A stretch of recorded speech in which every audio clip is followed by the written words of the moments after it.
샬롬. 10월 6일 이슬기도신 여러분 환영합니다. 우리 암송하고 시작하겠습니다. 시편 33편 11, 12절입니다. 여호와의 계획은 영원히 서고 그의 생각은 대대에 이르리로다. 여호와를 자기 하나님으로 삼은 나라 곧 하나님의 기업으로 선택된 백성은 복이 있도다. 한 번 더 합시다. 여호와의 계획은 영원히 서고 그의 생각은 대대에 이르리로다. 여호와를 자기 하나님으로 삼은 나라 곧 하나님의 기업으로 선택된 백성은 복이 있도다. 아멘. 예, 오늘은 열왕기상 9장, 에베소서 6장, 에스겔 39장, 시편 90편을 계명이라는 관점에서 함께 살펴보겠습니다. 열왕기상 9장입니다. 하나님께서 솔로몬의 성전 건축을 기뻐하시며 그곳에 임재하시겠다라고 약속을 하세요. 하지만 또 축복에는 책임이 따릅니다. 하나님은 솔로몬에게 다윗처럼 온전한 마음과 정직함으로 행하라 명하십니다. 순종하면 왕위가 견고할 것이나 돌이켜서 다른 신을 섬기면 이스라엘이 땅에서 끊어질 것이라 경고를 하세요. 화려한 성전보다 더 중요한 것은 하나님 앞에서의 신실한 삶입니다. 하나님의 은혜를 받은 우리는 그 은혜에 합당한 삶으로 응답해야 합니다. 외적 성취가 아니라 내적 신실함이 하나님께서 원하시는 것입니다. 에스겔 39장입니다. 하나님께서 이스라엘의 원수 곡을 심판하시고 당신의 백성을 회복시키시겠다고 약속하십니다. 이방 나라들이 하나님의 거룩하심을 알게 될 것입니다. 하나님은 이스라엘을 포로로 보내신 것이 그들의 죄악 때문이었지만 이제 긍휼히 여겨 다시 모으시겠다 말씀을 하십니다. 회복 후에는 다시는 얼굴을 숨기지 않으시고 성령을 부어주시겠다라고 약속을 하세요. 심판은 끝이 아니라 회복을 위한 과정인 것이죠. 하나님의 신실하심은 우리의 실패에도 불구하고 계속됩니다. 우리는 이 은혜에 감사하며 다시는 하나님을 떠나지 말아야 합니다. 시편 90편입니다. 모세는 인간의 유한함과 하나님의 영원하심을 대조해요.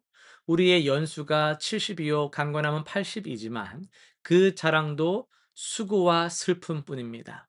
하나님의 진노 앞에서 우리의 죄악이 드러납니다. 그러므로 우리의 날 계수하기를 가르치사 지혜의 마음을 얻게 달라고 기도합니다. 짧은 인생이지만 하나님의 인자하심을 구하고 우리 손의 일을 견고하게 해달라고 간구합니다. 제한된 시간 안에서 영원을 사는 지혜가 필요합니다. 하나님과의 관계 속에서 우리의 삶이 의미를 갖는다라는 것을 기억해야 하겠습니다. 에베소서 6장 1에서 4절을 중심으로 해서 축복의 통로가 되는 계명이라는 말씀으로 나아갑시다. 우리는 종종 계명이라는 걸 들으면 좀 억압적인 규칙 이렇게 생각할 때가 있어요. 하지만 하나님의 계명은 우리를 올가매는 족쇄가 아니라 오히려 복으로 인도하는 길입니다. 에베소서 6장에서 바울은 자녀들아 주 안에서 너희 부모에게 순종하라 이것이 옳으니라라고 말씀합니다. 그리고 이어서 내 부모를 공경하라. 이것은 약속이 있는 첫 계명이니 이로써 네가 잘되고 땅에서 장수하리라 이렇게 선포를 하죠. 흥미롭게도 바울은 이 계명을 약속이 있는 첫 계명이라 이렇게 부릅니다. 10계명을 살펴보면 우리가 알다시피 부모 공경 계명은 다섯 번째거든요. 그러니까 근데 왜 첫 계명이라 하는 거예요? 우리가 구분해 보면 십계명 10개 중에 첫 4 개는 처음 4 개는 대신 계명이죠. 대신 하나님을 대한 하나님과의 관계에 대한 것이고 부모 공경은 사람과의 관계에서 주어지는 5, 6, 7, 8, 9, 10 에서 5 부모 공경은 첫 번째잖아요. 그러니까 더 중요한 것은 이것이 축복의 약속을 담고 있는 첫 번째 계명이란 점이거든요. 그럼 하나님은 왜 하나님 사랑 다음에 또 이웃 사랑을 말할 때 부모 공경에 대한 특별한 약속을 붙이셨을까요? 그것은 부모 공경을 우리가 이해할 때 그건 단순한 효의 문제로만 여길 게 아니기 때문입니다. 이것은 하나님께서 세우신 권위의 질서를 인정하고 존중하는 거예요. 가정은 하나님 나라의 가장 작은 단위거든요. 거기서 우리는 하나님에 대한 사랑을 실천하고 하나님의 통치를 배우는 거예요. 부모는 완벽하지 않아요. 때로 실수하고 부족합니다. 그럼에도 부모를 공경하라는 것은 뭘 깔고 가는 거예요? 부모의 완벽함 때문에 공경하는 것이 아니라 하나님께서 부모의 존재를 통해서 우리를 이 땅에 보내셨기 때문입니다. 잘 되고 땅에서 장수하리라는 약속은요, 단순히 물질적 번영이나 긴 수명을 의미하는 것이 아닙니다. 히브리어 샬롬의 개념처럼 이것은 삶의 전반적인 평안함과 온전함을 뜻해요. 하나님의 질서 안에 거할 때 우리는 진정한 평안을 누리거든요. 부모를 공경하는 사람은 겸손을 배우고 감사를 배우며 자신보다 앞선 세대의 지혜를 존중하는 법을 배우게 됩니다.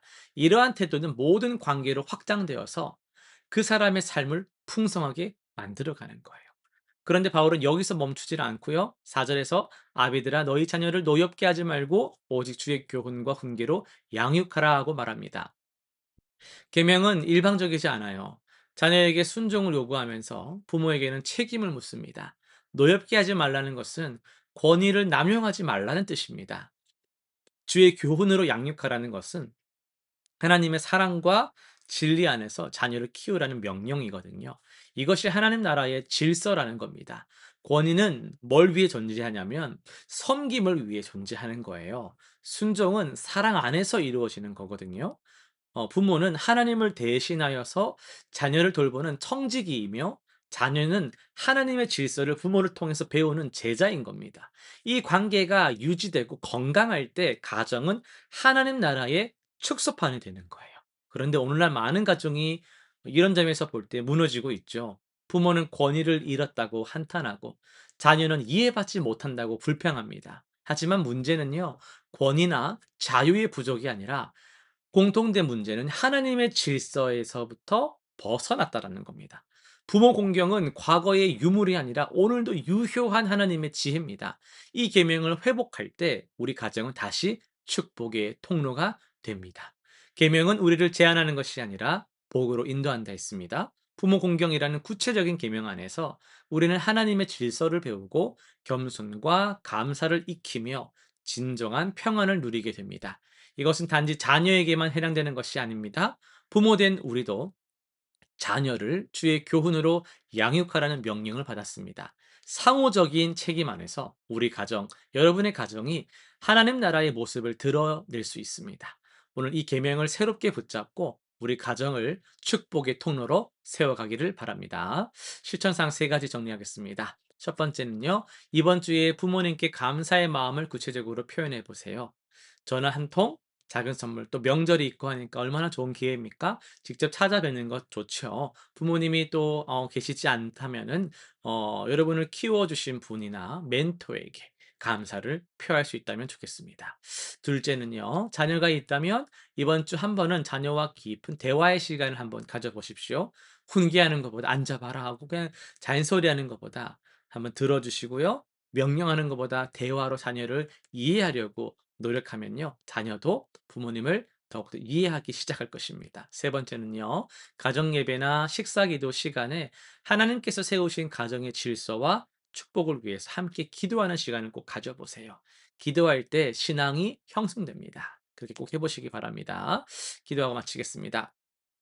사랑의 하나님, 부모를 통해서 우리를 이 땅에 보내주시고 가정이라는 축복의 통로를 주심에 감사드립니다. 부모 공경의 계명을 통해서 주님의 질서를 배우게 하시고 그 안에서 참된 평안을 누리는 우리 되게 하여 주옵소서. 우리 가정이 하나님 나라를 드러내는 작은 공동체로 세워지게 하시고 서로 사랑하고 존중하는 관계 속에서 주님의 영광을 나타내게 하여 주옵소서. 예수님의 이름으로 기도드립니다. 아멘.